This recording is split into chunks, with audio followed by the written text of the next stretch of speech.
are in the financial center of Congo, which we call as the Centre Financier de Kinshasa. On my back, we can see the Congress Center of Kinshasa. These facilities are very important for the future, the bright future of Democratic Republic of Congo, since it's gonna be bringing all the different financial institutions and the governmental stage of the finance, which we have a Ministry of Finance building, budget, and all the companies below them is gonna be here. So it's gonna fast track the business between the private sector and the DRC government. Our sustainability here in DRC relies heavily on the mutual efforts that Milvest and the Congolese authorities provide. It is in this context that we recently signed a new engineering contract for the construction of a regulatory cable car in Kinshasa. And very soon other new contracts yet to start. Such as, it's my honor to say that we are in very further negotiations to finalize the Kinshasa International Airport project. With those projects, we will continue to add value to the DRC. Our main goal is to write a page of history with the DRC and to always leave a clean image which is appropriate to the reputation of the Turkish-Congolese collaboration. It is in this context that Milvest also wishes to invest in other sectors in DRC. With these wishes, we are proud and happy to support the development of the Democratic Republic of Congo with the projects we have and will realize for the beloved country. Thank you for listening to me. Je voudrais d'abord commencer par vous saluer, vous dire bonsoir et dire un grand merci à son Excellence Monsieur le Premier ministre Jean-Michel Sama-Lukonde pour avoir fait ce dernier effort de la journée après une journée assez difficile et venir nous rejoindre pour ce partage.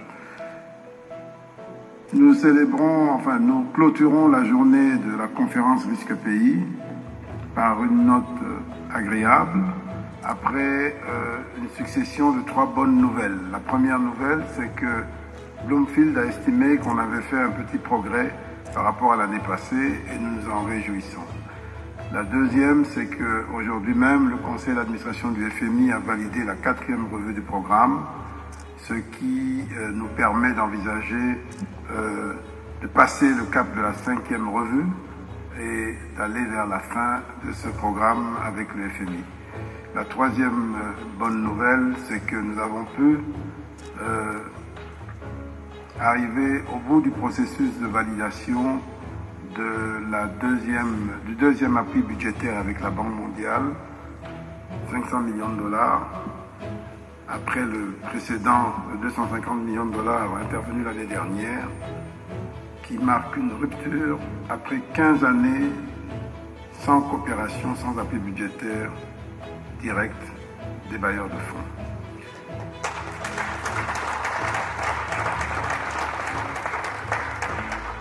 Donc comprenez que c'est peut-être un peu ça que nous célébrons aujourd'hui sans le dire. C'est le fruit d'efforts constants, de plus de 2 années de travail acharné sous l'autorité du Premier ministre. Et j'espère que ce n'est que le début d'une nouvelle étape, d'une nouvelle ère pour notre pays, où nous allons tenir sans discontinuer dans les efforts et apprendre à nos enfants que c'est dans la continuité de l'effort et dans le long terme que l'on peut cueillir les meilleurs fruits. Je crois que c'est le meilleur enseignement, la meilleure éducation qu'on peut apporter aux Congolais si on veut obtenir cette transformation dont on a parlé et reparlé ce matin. Voilà, donc je vous remercie pour votre présence tous ici et une fois de plus, merci à Monsieur le Premier ministre pour avoir fait le déplacement et merci à chacun d'entre vous, Monsieur l'ambassadeur de Turquie. Ce projet, on n'en a pas beaucoup parlé, mais c'est aussi le symbole d'une volonté acharnée de transformer les choses, de transformer la réalité, de venir à bout des difficultés, des obstacles. C'est aussi le signe qu'en RDC, en dépit de tout, il est possible d'investir. Turan Mildon, qui est un prodige, un jeune homme exceptionnel, est venu ici et nous a montré ce que la Turquie sait faire de bien, de très bien.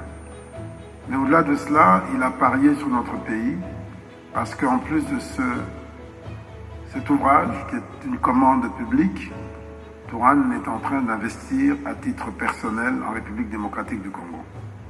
D'abord, pour mener à bien ce projet, il a investi plus de 50 millions de dollars en équipement, faisant de lui le premier constructeur en RDC. Ensuite, il a investi 14 millions de dollars pour créer une usine qui fabrique les façades vitrées que vous voyez ici au deuxième et troisième niveau, au premier et deuxième étage. Une usine rare qui fait que notre pays devient un producteur de ces façades, faites avec en partie le sable du fleuve Congo. Un produit qui va servir pour cet ouvrage et qui va positionner la RDC pour exporter ce produit à travers l'Afrique. Enfin, au moment où nous parlons, Tourane est déjà engagé dans divers projets de construction d'hôtels, au moins 5 hôtels en République démocratique du Congo. Le premier d'entre eux est un PPP, c'est l'hôtel qui se tient derrière nous ici. Il y aura 19 étages, hôtel Marriott. Il est aujourd'hui l'unique représentant exclusif de Marriott en RDC. Eh bien, cet hôtel qui va être inauguré, je crois au début de l'année prochaine, va comprendre 240 chambres, 4 suites présidentielles, etc. Et il a 4 autres projets d'hôtels, dont 2 dans le projet aéroport de Njili et 2 autres dans la ville de Kinshasa, qu'il investit à titre personnel pour marquer la confiance qu'il a dans notre pays, la confiance qu'il a dans l'avenir de notre pays. Et je crois que commençant ainsi à un si jeune âge, ça promet pour lui, ça promet aussi pour notre pays. Je voudrais également le féliciter pour son engagement et pour la force de son action. Merci à vous, bonne soirée.